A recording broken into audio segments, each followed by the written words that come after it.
I'm Carla. And I'm Keys. And we're the History Twins. Welcome to our podcast, where history is more than just dates and dead people. Join us each episode as we explore the past through music and song. I'm really excited about today. So am I. We are talking today about colonial Christmas in New York. Mm-hmm. So we're going to get to talk about like the history of Christmas and how it got to be here. And being that we're based in New York, yes, we have our own special, I suppose, affinity for finding those things. Not to mention, a quick shout out, we just did a concert at Boscobel House and Gardens. That's right. And we did a whole history of ancient Christmas carols. Christmas carols, yeah. And along the way, we found out all this really cool history. So, of course, we had to share it. Yeah, so we're having this special podcast just to go over those cool things. Absolutely. So one of the things that you turned up in all your extensive research was that Christmas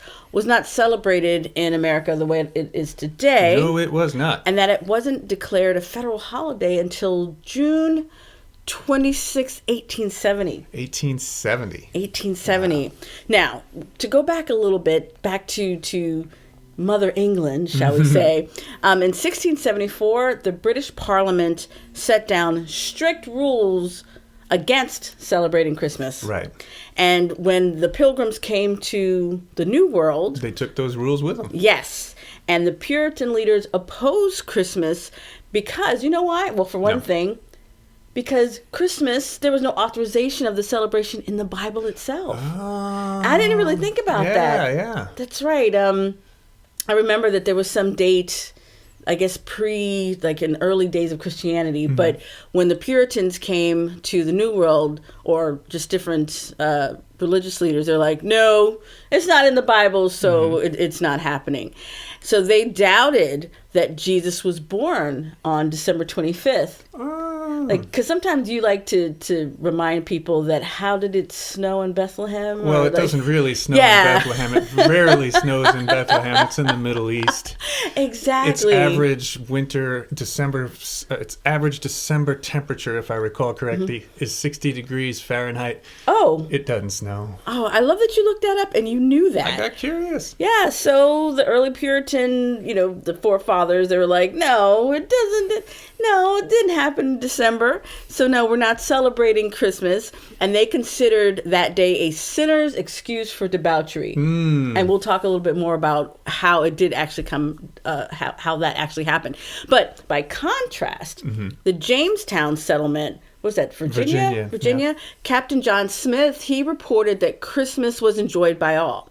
But after the American Revolution, English customs fell out of favor. That's true. Including Christmas, however it had been celebrated. So, how did we get Christmas? Well, the ingredients of modern Christmas is believed to have started in New Amsterdam. Oh, okay. The Dutch colony that later became known as New York. So I was reading today, I didn't really think about it. It said that New Amsterdam was a company town. The Dutch West India Company. So everybody who lived there had something to do with... Early on, yeah. So they weren't just settling just to... No, they weren't just settling out of curiosity or ambition. It was to make money. And they were granted land by the Dutch West India Company. Why the Dutch West India Company thought it owned this particular piece of land, I don't know. That's a whole other Oprah. Early New Amsterdam was indeed, it was an outpost of Holland, really. Oh, okay. So that makes sense. So the Dutch settlers in New Netherlands, they could, because they didn't have like the Christian Puritans running the show, they could basically celebrate however they wished. That's true. So they had rudimentary holiday traditions that were openly, even casually celebrated. And the other thing I learned, being that it was a company town, as you said, like there was only 270 people that lived in New Amsterdam at that, like when they first got here. Which makes sense when you mention that it's just people that work here, right? Yeah. But over about the next 40 years, people started having families, and you said like there weren't that many women here either. As far as I remember reading that it was initially it was really mostly men. There were very few women. Okay, all right, that all makes sense. So, but as things got more settled, more families and yes, exactly. So they did, the Dutch in New Netherlands did observe the day of Christ's birth, which was called Kerstydt. It was overshadowed by a more popular December holiday, Sinterklaas. And now it's going to start to sound familiar. It was so Sinterklaas is a Dutch gift-giving tradition where children sat their shoes outside their home to be filled by a visiting Saint Nicholas on December 6th. Yes, gifts. And perhaps due to bad weather, it made sense to have the shoes remain inside. Or better still, to hang stockings near the fireplace. Now we're seeing, so all that started here in New York. Well, there's another story about the stockings. Oh, what's that? And that is Saint Nicholas, the actual Saint Nicholas, heard about these three women who did not have dowries. So they wouldn't be able to marry, and their only choice for whatever reason was a life of prostitution. So Saint Nicholas saved them from that by throwing 3 gold balls down their chimneys, and he must have been we would have been a great basketball player, because it ended up in their stockings, which were drying by the fire. And now they had those 3 balls. They could each has a gold ball. They now had a dowry and could marry. Was it like solid gold? I wasn't there. Oh, well, okay. But he must have been. It was like a shot put, you know. But one of the things that the symbolism of that is the orange at Christmas. Yes. Now, also, I'm from Florida, so I also know that you can oranges grow during Christmas time. So in Florida, yeah. Well, in Florida, exactly. So, and people like to give boxes of oranges for Christmas gifts. So some of you, dear listeners, dear viewers, you might be receiving a box of oranges for this holiday season. My grandmother, who was of Hungarian descent, would always make sure we had a clementine in our stocking. That was the last gift. It was in the toe of the stocking. Did she have any kind of, did she ever explain what that was about? Absolutely not. Okay. I'm only making the connection now. Okay. All right.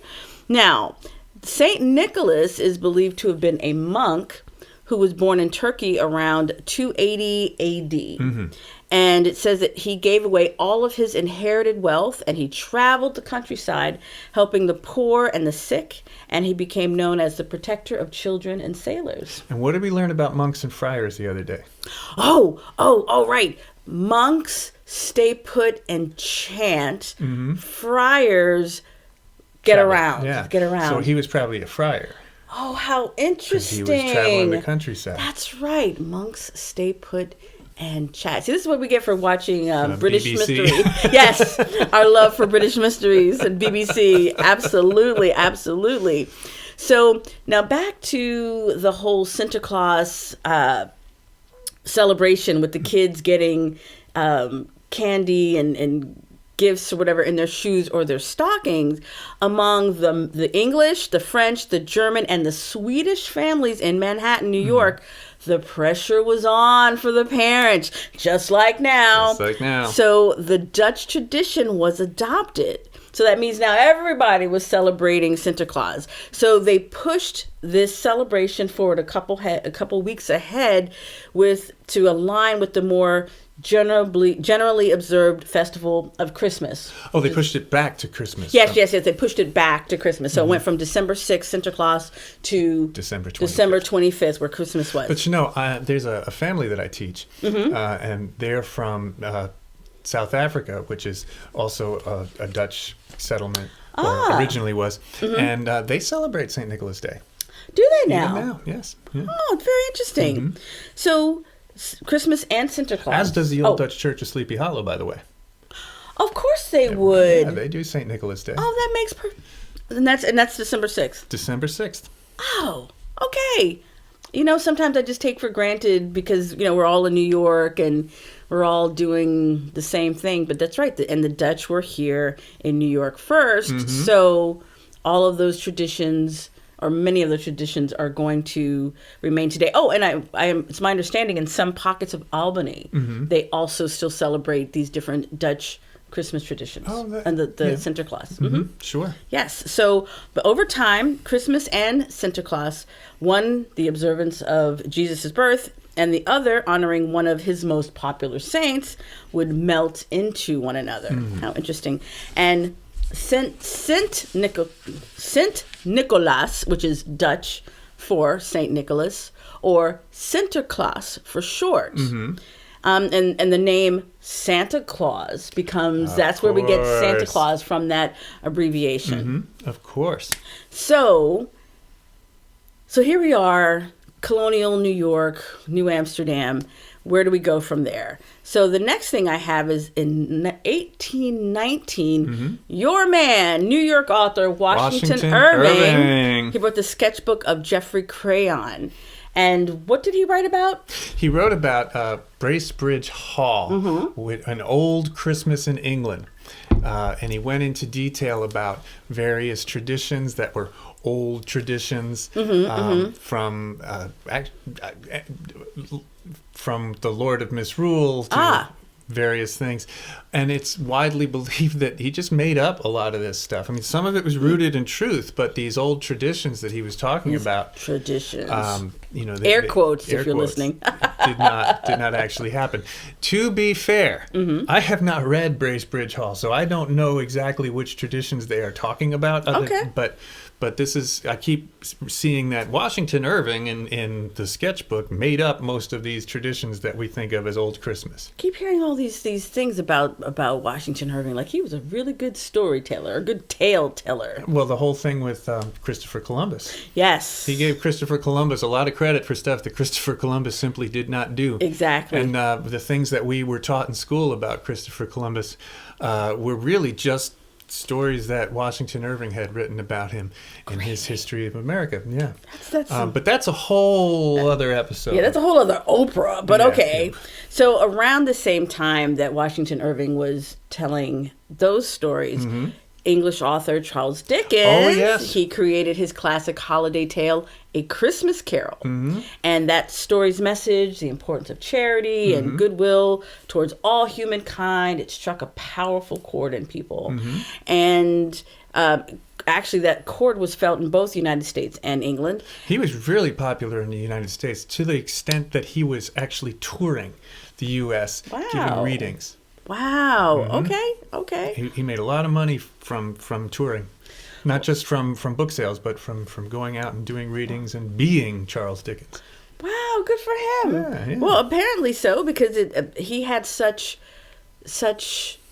effect on people, an impact that members of Victorian society, they could see the benefits of celebrating the holiday and being good to others and see, that's a good way to use your power. Use your power for good, to create goodwill and not, send people off. Anyway, that's another thing. Anyway, in 1822, Episcopal minister Clement Clark Moore, he wrote the Christmas poem called An Account of a Visit from Saint Nicholas, most popularly known as 'Twas the Night Before Christmas. Yes, that's the poem that depicts Santa Claus as the jolly man who flies home to home on a sled driven by reindeer to deliver toys. A right jolly old elf, and I laughed when I saw him in spite of myself. That's great.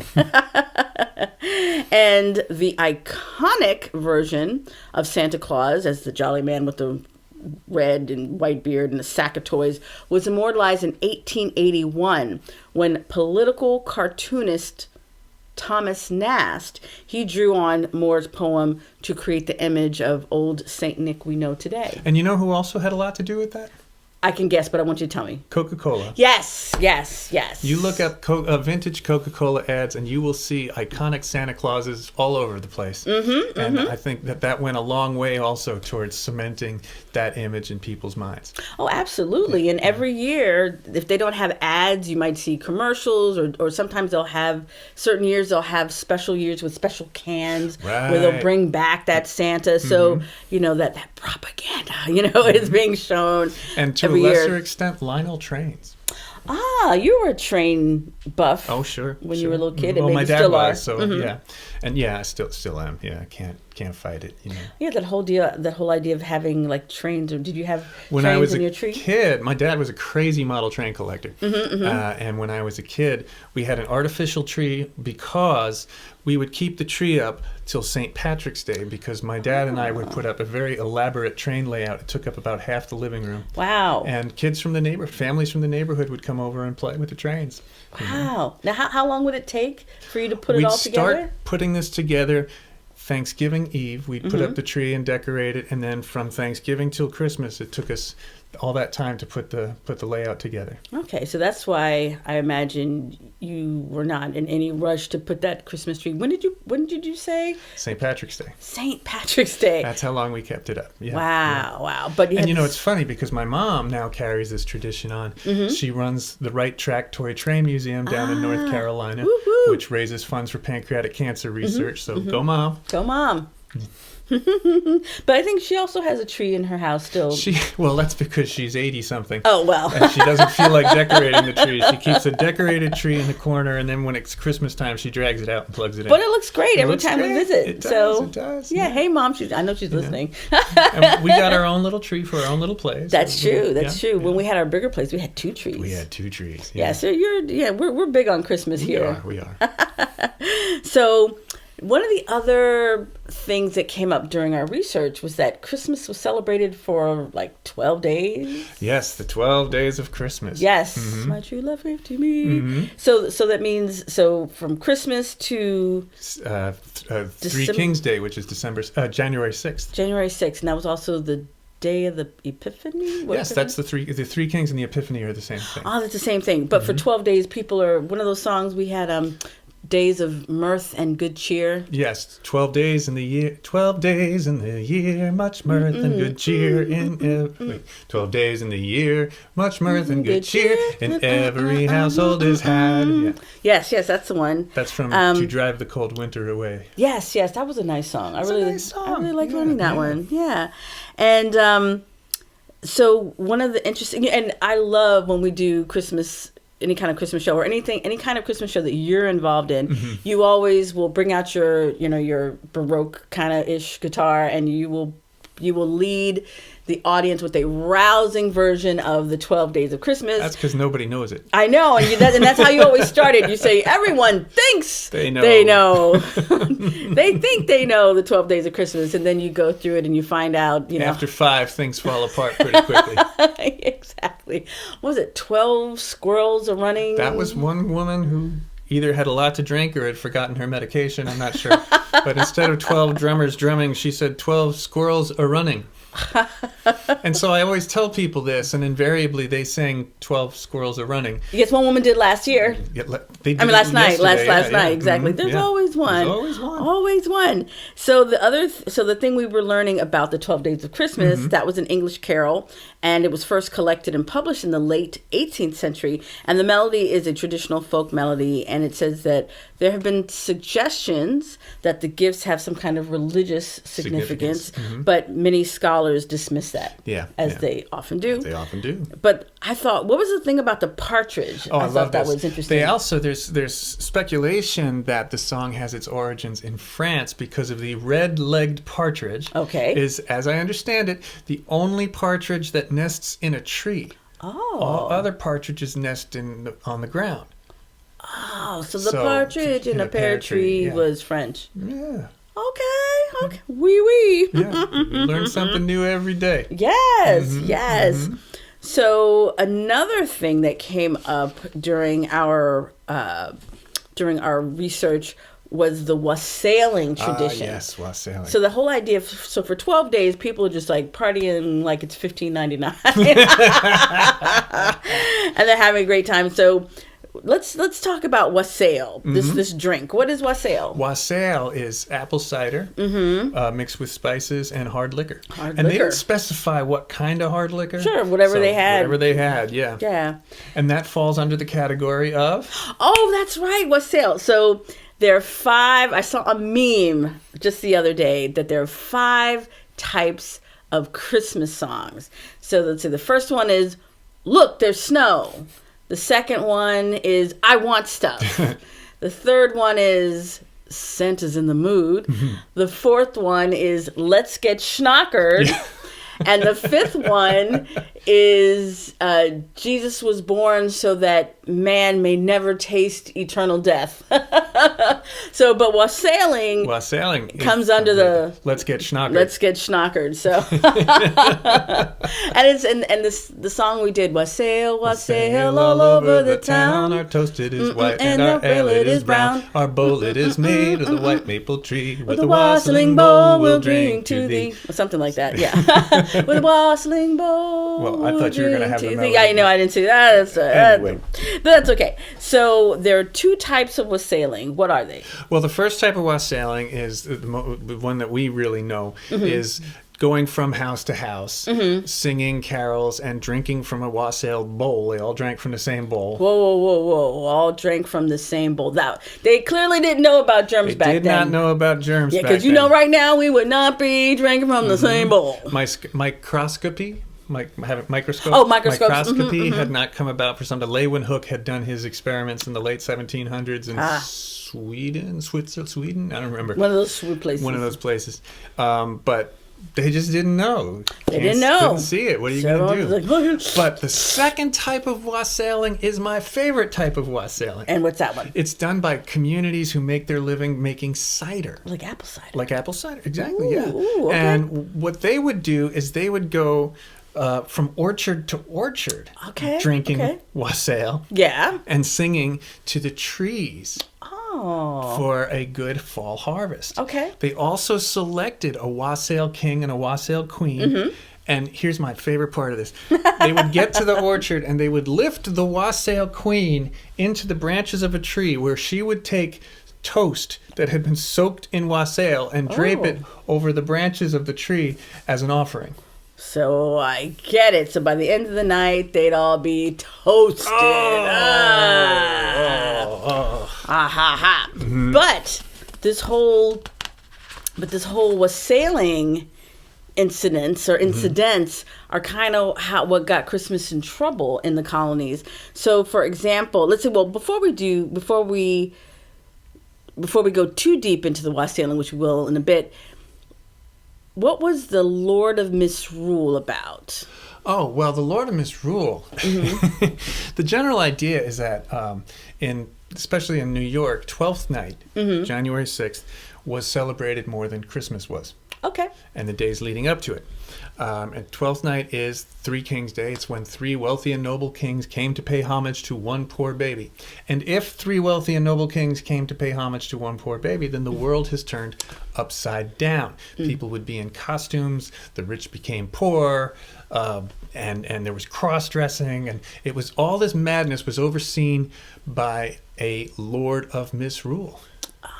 Who frequently wore women's clothing because the world has turned upside down. Now, I have on very good, I forget what that authority? word is. Authority, there you go, that you have been a Lord of Misrule. Tell us about that. For a number of years, I was the Lord of Misrule at a historic house museum called Van Cortlandt Manor in Croton. Historic Hudson Valley? Historic Hudson Valley. And they had a gown for me. I would wear the gown, and I would oversee all this madness. And one of the things that I would do and was done during 12th night was hand out these little cards to people that had various characters that they were supposed to become. Oh, how fun. Like Alderman Gobbleguzzle, who was supposed to act like a sot, or my personal favorite, Miss Dorothy Dandlepuppy, and you would introduce people to her imaginary pet. So people would come to this event, they would get cards, and they'd have to pretend to be whatever this character was. Well, first we would select a 12th night queen or a 12th night king. And how would you do that? Traditionally, it's done by baking a cake with a bean in it. And whoever gets the piece with the bean becomes the king or the queen. Okay. Now, even though I knew all these people were coming, I did not bake a cake. So. Instead, we did a thing where I'd have a bunch of white beans in my hat and one black bean, and whoever got the black bean became they'd all select a bean from my hat, and whoever got the black bean became the 12th night king or queen. So did you hand out the beans yourself? Or yes. Well, actually, no. I had a young assistant that would take the hat around because I was playing music too. Right, so like a bean girl, bean boy. Bean boy. So they would hold out this hat and then someone would choose a bean, and then they would find out who was king or queen. And anytime the king or queen demanded, the person with the card had to perform whatever character they were. So there was that. But you know what? Back to my grandmother from Hungary. I didn't make this connection until much later in life. When we were kids, she also celebrated January 6th, 12th night. And she had a cake that she would bake with a dime in it. Oh. And whoever got the dime was the 12th night. It was the three kings, was a king or a queen for the day. Oh, how And she had fun. a little crown. Yeah. Usually it was a queen because I got 4 sisters. But occasionally it was me. So, yeah. How fun. Yeah. So, How I mean, fun. that's a vestige Yeah. of all that. And she, came from the old world. And Oh, I love that. So you would be dressed, you'd be the Lord of Misrule in a dress. Did you wear Crocs with those? Well, it was cold. I had fur-lined Crocs. Oh, of And course, it was that dark makes it enough better. it was dark enough and the gown was long enough that nobody saw the Crocs necessarily. So all 6'3" inches, of Jim was covered by a dress. It's true. It's true. Wow, well, that's good. Well, I'm glad they were able to find something that. But was that like Empire style? It was an empire. There's a lot of fabric in the bust area, so I would roll up a shawl and stick it in there, and Oh, for the days! Oh, I wish I could see pictures of those. So Go on Facebook. Oh, okay. I will go and find them. So to jump back to the wassailing, all of this Lord of Misrule, all of this world turned upside down, this led to a lot of Debauchery. Exactly. So this is how Carousing. Carousing. This is how things start to get kind of crazy. Out of hand. Yes, all of that. So this is the thing. So while this is going on, one day a year, the lord of the manor would be expected to open the doors of the manor and trade places with the peasantry. He'd be expected to let anyone in who asked and provide them with none but the finest of his food and drink. Well, think about the song "Wassail, Wassail all over the town," because we would sing, and here's to her right ear, may God send our master a good piece of beef. What was it? His right cheek. To her right cheek, may God send our master a good piece of beef, and a good piece of beef that may we all see. With a wassailing bowl we drink to thee. Yeah. So may we all see, because they use that line a lot. Every verse has a good see. Crop of corn that may we all see, and a good Christmas pie that may we all see. Because you're sharing it. Sharing. Now, yeah, exactly. So the master becomes a servant and the servant the master. And while some of those masters did so generously, others did so begrudgingly. Not so much. Which was considered poor form. And should the rabble, I love this where I found this, should the rabble feel that they were being stiffed on the good stuff, such as being served wine that was less than the best vintage, they might do a little damage as repayment. And then also, instead of when they'd have this big wassail bowl, right? And they'd have this wine, and people didn't consume it at home. They went house to house, but they were also expecting payment sometimes. So soon, wassailing in expectation of money or access to the house, it began to reflect other kinds of misrule. Right. Exactly.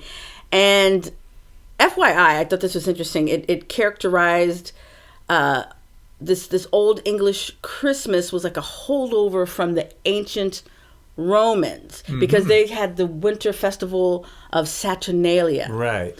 And the Anglo-Saxons, they turned normal social relationships upside down temporarily. So this is still like, it's a little pagan too, So as you said before, women and men might cross-dress and act the part of the opposite sex. Right. Schoolboys might bar their teachers from the schoolhouse, or a peasant might be named the Lord of Misrule. The wealthy were expected to share their bounty with poor villagers and servants. So this is even in the "Here we come a caroling" or a wassailing among them, there's a line in there about "We are not daily beggars that go from door to door, but we're your friends and neighbors whom you have seen before." So pay up. But as you can guess, over time, Christmas time developed into a night of carousing. In colonial America, New York especially, servants and male children would go out and about on Christmas Eve, knocking on doors of the gentry, demanding good food and drink. Not just hoping, they want it. And before... Now bring us a figgy pudding. Bring us a figgy pudding, and bring us a figgy pudding, and bring it right here. Yes, like right now. We're demanding, even the songs. We won't go until we get find some. We won't go until we get some. Yeah. That makes so much more sense now. Hey. Wow. Wow. See, that was the way people did it back then. But before long, after all this carousing, they'd be very drunk. Yes. And the carousing schnockered, exactly. It would happen. It would continue all night, and it would be waking families from their sleep. So, and should these rowdies be refused, they might tear up an outbuilding. So if they didn't get what they want, they might tear up an outbuilding or vandalize a fence or some other property. And this behavior led to the celebration of Christmas being discouraged in many places. Right. And some having penalties for not working on Christmas Day. So it's like if you weren't working or if you weren't having your people work, penalty for you. So by 1772, misrule and social protests at Christmas also hit New York City. So a newspaper complained that the absence of decency, temperance, and sobriety at Christmas was so serious a matter that it belonged in the courts. So the evolution of these Christmas practices were a direct result. So one change from wassailing and the wassail bowl containing alcoholic beverages, wassailing became caroling, which was more likely rewarded with hot chocolate, cookies, and the like. You know, just nice little, pleasant little things. And another manifestation of this change, the tipping of the servants, called boxing, because after the clay boxes with money slits that the English servants once used, or their collections, they also found their way to colonial America. Like I always used to wonder, like, what is Boxing Day? Because you see them on calendars, but they did have that here in colonial America because you had many... Well, they were English colony. Exactly. Yeah. And English and Canadian calendars still mark Boxing Day as December 26th, which is the traditional feast day of Saint Stephen. And the concept survives whenever an employer gives a Christmas bonus or when we tip at the holiday to those who render us services throughout the year. So all of that still comes from that Boxing Day. So how does that Saint Stephen song go? I was going to say, did you just say that Boxing Day was the feast of Saint Stephen? It's a feast of Saint Stephen. Good King Wenceslas looked out on the feast of Stephen when the snow lay round about, deep and crisp and even. Sprite makes all the holiday. Right. Okay, I remember that from those Sprite commercials. Sorry.